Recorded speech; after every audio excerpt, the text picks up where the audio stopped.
Hi team, I've been talking to a lot of my clients about creatine lately. And you may have heard lots about it on the internet because it's all over the place at the moment, or you may be absolutely oblivious. Either way, I would like to give you a little bit of a rundown on why it might just be the supplement that you're missing, particularly as a woman over 40. It isn't actually even a supplement.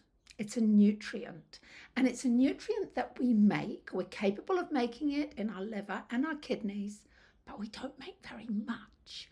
And if, like me, you are a plant based eater or you don't eat a lot of red meat or fish, you probably aren't getting enough. In fact, I can say you categorically won't be getting enough. And even if you do eat a lot of meat and fish, you're still probably not getting enough. So it used to be thought of as a supplement that was used by bodybuilders in the gym and rugby players. And a lot of women were scared of it because they thought it would make them bulk up. And the way we used to take it, we used to load it up. And when we loaded it up, we would hold on to water and feel a bit buffy, right? But we don't do that anymore. And there are lots of reasons for taking it. I'll give you my top 5. So number 1 is definitely that it supports what you do in the gym. So if you are strength training to try and increase or not lose your muscle mass, and your muscle is, like I like to say, muscle on your bones is like money in the bank, because muscle is the currency of longevity for so many reasons, which I talk about all the time. I won't go into right here, right now, but it will support what you're doing in the gym. It is a cell optimizer. So it is going to support your lean muscle. That lean muscle pulls on tendons that pull on bones, and that helps to keep your bone density, which is just, vitally important as we age. Because it helps with your ATP production, you will probably find if you use it, you are stronger in the gym.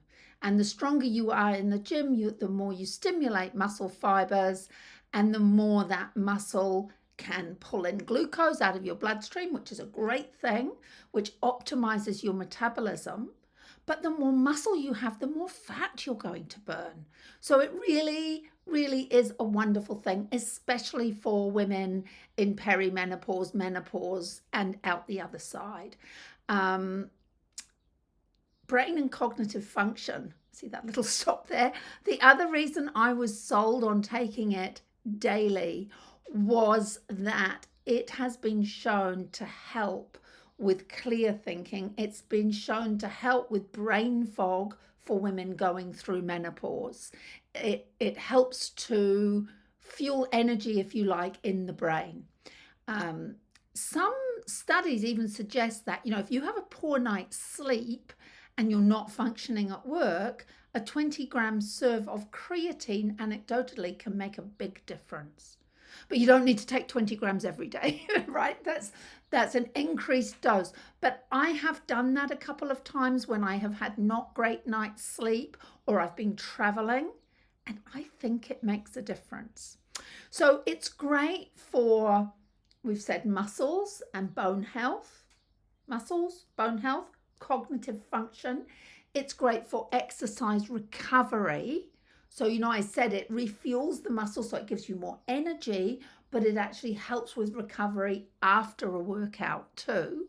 And all of that means that it is great for, metabolic health in terms of how quickly you burn your food, how well you burn your food, your body composition, i.e., we want more muscle tissue, less body fat, and your longevity. It's definitely supports healthy aging and helps to maintain vitality, I guess, and strength and independence.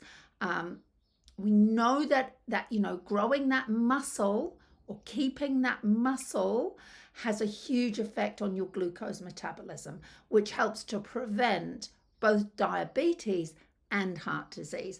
And anything that's good for cognitive function has got to be a good thing, right?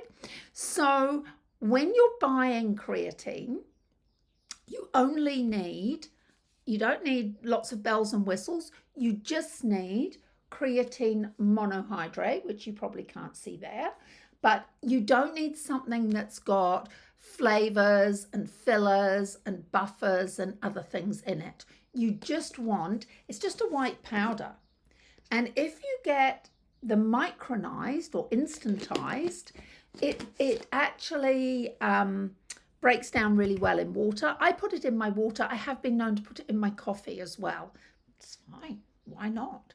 And if it's micronized, it tends to cause a little bit less bloating, because some women find when they first start to take it, it can cause a little bit. Because it's a cell optimizer, it pulls more water into your muscle cells. So it's important that you drink plenty of water, that you're well hydrated when you're taking it. In terms of serving size, we don't load up on it anymore, apart from if we don't get a good night's sleep. And you don't want to do that every day. That's an occasional. But that's a 5 gram scoop, and you need between 3 and 5 grams a day, depending on how much you weigh and how much muscle you have, basically. You may want to start on 3 grams a day, and some people do find that they have a little bit of a GI issue or feel a little bit bloated just to start with, and then build up to that 5 grams a day. I think we all should be taking it. And if, like me, you're plant-based, I think that's an even greater reason to be taking it. So it's 3 to 5 grams a day. It doesn't really matter when you take it. We used to take it pre or post training, but quite frankly, it doesn't matter. I do mine first thing in the morning, either in my water or in my coffee, or if I was making a protein shake or a smoothie, I'd stick it in there. I have even put it into my oats. Doesn't really matter. Just consistency is the key. You need to take it every day. And when you take it every day, it builds up in your system. So 3 to 5 grams, it will probably take the best part of 3 or 4 weeks to build up in your system.